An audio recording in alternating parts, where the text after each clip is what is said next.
നമ്മുടെ നാട്ടിലുണ്ട് ഒരുപാട് യൂട്യൂബേഴ്സ്. അവർക്കൊക്കെ പോത്തുംകാല് കറി വെക്കാനും നാട് മൊത്തം നടന്ന് ഫുഡ് വ്ളോഗ് ചെയ്യാനും അല്ലാതെ ഈ രാജ്യത്തെ സർക്കാരുകൾ പടച്ചുവിടുന്ന നുണകൾ, അതിൻ്റെ യാഥാർത്ഥ്യങ്ങൾ ജനങ്ങളിലേക്ക് എത്തിക്കാൻ, ഈ രാജ്യത്തിൻ്റെ ഭരണഘടന അപകടത്തിലാണ്, അതിൻ്റെ യാഥാർത്ഥ്യങ്ങൾ എന്താണ്, അതിൻ്റെ എന്തൊക്കെ ചെയ്യണം എന്നുള്ളത് ജനങ്ങളിലേക്ക് എത്തിക്കാൻ ഇതുവരെ പറ്റുന്ന ഒരു യൂട്യൂബറും കേരളത്തിൽ നിന്ന് ഉണ്ടായിട്ടില്ല എന്നുള്ളത് വളരെ ദുഃഖകരമായ കാര്യമാണ്. നമ്മൾ ഒരു വ്യക്തിക്ക് പല ആൾക്കാരും ഫേസ്ബുക്കിൽ പോസ്റ്റ് ചെയ്യുന്ന സമയത്ത് ചോദിക്കാറുണ്ട്, നീ ഒരാൾ വിചാരിച്ചാൽ ഈ നാട് നന്നാവുമെന്ന്.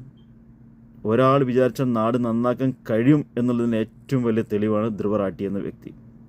ആ ഒരു ചെറുപ്പക്കാരൻ്റെ വീഡിയോ എത്ര കോടി ജനങ്ങളിലേക്ക് എത്തി.